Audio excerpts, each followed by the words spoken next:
Welcome to Born to Praise TV channel. We are created to praise and worship Him. Please like, share, and subscribe. Sige na tumadunggan that prayer is power. But we forgot to apply prayers in our lives. Munang sa atong pagkinabuhi, we will fail. Because we fail also to submit to the will of God. So diri si Nehemiah kanunay siyang isubmitar, kanunay siyang ni-acknowledge o kanunay niyang gingon nga ang Ginoo ang nagbutang nini nga plano sa akong kasing-kasing. Og sa panahon nga iyan ang gitug-anan sa pag-adto na niya dito sa Jerusalem, sa iya nga pagtan-aw sa mga lugar nga guba kaayo sa Jerusalem, iya nga gitug-anan ang mga pari o mga Levita dito sa Jerusalem. O iyang gisultian nga, I told them that the hand of my God that have been upon me for good, and also of the words that the king had spoken to me. So iyang gitug-anan ang dako nga plano, ang maayo nga plano sa Ginoo siyang kinabuhi ug ang pagtugon sa hari, ug sila maingon dayon, let's build it. Niingon dayon ang mga katawhan sa Jerusalem ug mga kadagkoan sa Jerusalem nga, let's build it. Walay duha-duha. Wala sila nangutana nga, asa man ta gamit? Di ba una, asa man ang gamit gikan? Kay walang-wala ang Jerusalem eh. Pagkadungog nila sa plano nga gihatag sa Dios sa kinabuhi ni Nehemiah, niingon dayon, let's build it. Wala sila mangutana, asa man ta gamit, Nehemiah? Asa man ta og mga magtatrabaho nga wala man ni mga kaon o man ni mga trabaho ni mga katawan sa Jerusalem? Asa man og ipakaon ani nila para na sila kusog? Unsa man atong gamiton? Kinsa may mubuo? Hantod kanus ani mahuman. Walay pagulbol ang ilang katawhan tungod kay nagmaniobra na daan ang gahom sa Dios sa katawhan nga gisultian ni Nehemiah. They have no complaints. Wala sila gisulti. Apa ningon sila, let's build it. Kita ignantag, okay, rong Domingo, tanhangad das taas. Hangad das kilid. Hangad das lingit das likod. Wala may oras. Wala pa gamit. Ay, magkapa init man kaayo ng mga orasa, no? Or kuan murag wala man tay panahon paan ng mga butanga, no? Most of us complain. Pero kung kini nga mga buluhaton para sa pagpahimaya sa Ginoo, dili ta mag-complain. Dili ta mag-complain. Kung plano kini para sa Ginoo. And then Nehemiah said, the God of heaven will make us prosper, and we, His servant, will rise and build. Ni ana si Nehemiah. Nga mo prosper sila. Sila may mga magbadaogon sa ilang nga plano. And Nehemiah was very positive tungod kay nagtuo siya nga ang Ginoo nag-uban kaniya. So sa mga higayon nga nagpadayon sila sa pagbuhat, naagyoy ni oppose. Naay ni kontra. Naay mga pagsulay nga naatubang si Nehemiah. So second, Nehemiah's adversaries. Sa pagkadungog ni Sanballat ug Tobia nga ibuo na balik ang parel sa Jerusalem, suko kaayo sila. Suko kaayo sila. Apan sa dihang nasayra ni Sanballat ug ni Tobias ug sa mga taga-Arabia ug sa mga Amonihanon ug sa mga taga-Asdod nga nagpadayon kami sa pag-ayo sa parel sa Jerusalem ug nga nagsugod nagkatakdo ang mga nagubang bahin niini, nasuko sila pag-ayo. Busa naglaraw sila sa pagsulong sa Jerusalem aron paghimog kagubot. Apan nagampo kami sa among Dios ug nagbutang og gwardya adlaw ug gabi. Because of this, tungod kinadunggan nila nga ibuo na pod ang Jerusalem, tungod kay kaniadto kusgan ang Jerusalem tungod sa kamot sa Dios. Sa ilang nga pagkadungog niini, nasuko sila pag-ayo.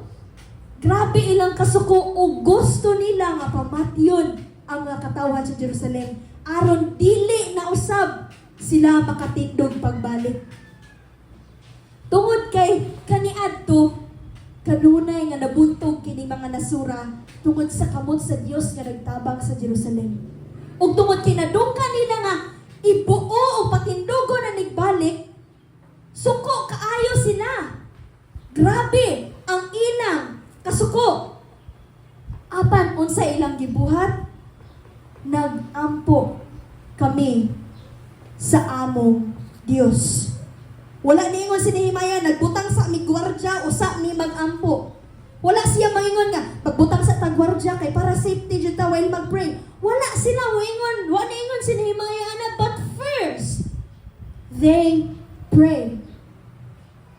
Nagampo sila. Kay kung kini si Nehemiah nagsalig siya sa kusog sa tawo, pwede kaayo nga gubon ang ilang plano sa Ginoo. Tungod kay si Lord kay establish ni ini nga magsalig mo sa inyong kaugalingon. Nehemiah knows.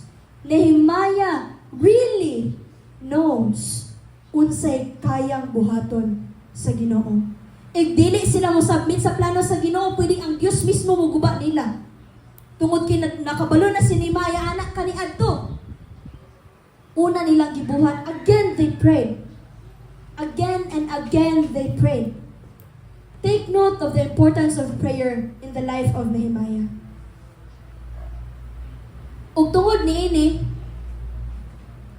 nagampo ug nagbutang og gwardya adlaw ug gabi. Ug tungod kay nakabalo ang mga Hudiyo niini nga paglaraw ni mga laraw sa mga kontra nila nisulti sila dire. Nisulti sila nga when our enemies heard that it was known to us and that God had frustrated their plan.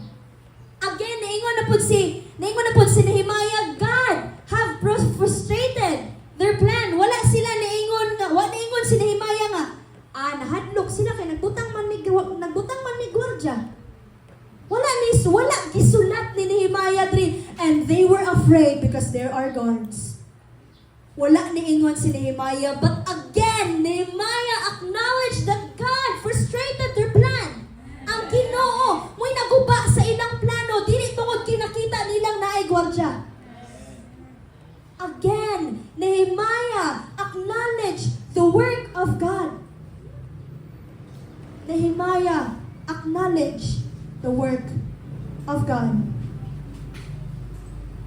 Ug tungod niini, gihatagan sa Dios og plano si Nehemiah, samtang nagbuo sila sa paril sa Jerusalem, na ay mga gwardya gipangbutang si Nehemiah sa mga lugar nga abri kaayo ang paril pa, ug samtang nagtukod sila sa paril, ang usa nila kakamot nagbuhat, ang usa kakamot nagdalag hinagiban. Tungod na sa kahadlok nga nabati sa mga katawhan sa Jerusalem. Tungod kay kabaluman sila, tungod kay tawhanon ang mga pagbati nining mga tawhana. Dako kaayo ang ilang kahadlok, tungod kay ilan na kung kinabuhi ang naa. Tiawan kag, pwede ra kayo sila sulungon o perting daghana. Pila man ni kabuok, taga-Arabia, Amonihanon, taga-Asdod, perting daghana niya sila Jerusalem. Unya, wala pa sila'y tarong nga paril nga magprotekta kanila. So dako kaayo o kahadlok ang ilang nabati. They are very afraid. Og nakita kini ni Nehemiah. Munang kanunay nila Kanunay gidasig ni Nehemiah og niingon siya sa chapter 4, verse 14. Do not be afraid of them. Remember the Lord who is great and awesome. Niingon si Nehemiah, remember the Lord that is great and awesome. Fight for your brothers. Fight for your sons, your daughters, your wives, and your homes. Usog na po, wala na po ningon si Nehemiah, fight for your brothers. Wala niya, yun naghingon ana. Wala siya ningon, nasukol ka mo, be courageous, but God, but Nehemiah once again said, remember, hinumdumi, that God is great and awesome. Again, Nehemiah acknowledged the Lord. Gidasig ni Nehemiah ang katawhan, pinaagi sa gahom sa Ginoo. Grabe kayo si Nehemiah. Grabe kayo siya mo acknowledge sa lihok, sa Ginoo, sa iyahang kinabuhi. Og padayon nga nang hulga ning mga tawhana sa katawhan sa Israel. Ila pagali nga gusto nga patyon si Nehemiah ani nga panahuna. Apan wala sila nagmalampuson. Wala sila nahimo nga nagmadaugon. Tungod kay kanunay o kanunay gyud nagipakyas sa Ginoo ang ilang mga plano.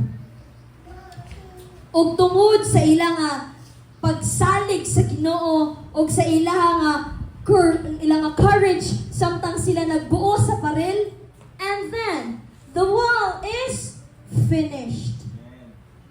The wall is finished.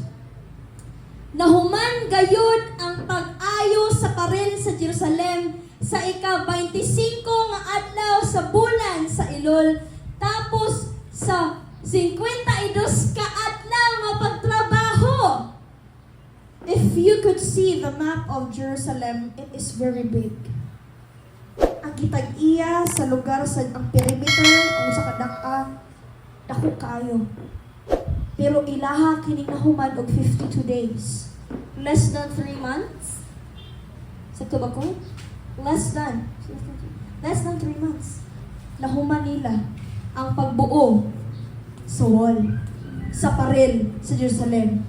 Ang tanan namong mga kaaway ug tanang kanasuran nakabalita bahin niini ug nangahadlok sila. Nakita nila nga ang maong kalampusan nahimo pinaagi sa tabang sa Dios. Unsa ilang gibuhat nga pagpanghulga, unsa ilang gibuhat nga pag Next on Born to Praise sa TV mga kawan sa channel. Jerusalem, alam rang mahunong ang pagbuo. Daghan kaayo Thanks sila for gibuhat watching. igsuon. Please don't forget Pero to wala subscribe sila and share for more ug sila videos and mismo, updates. Sila mismo nahadlok sila og ni-acknowledge sila nga ang kalampusan pinaagi sa tabang sa Dios.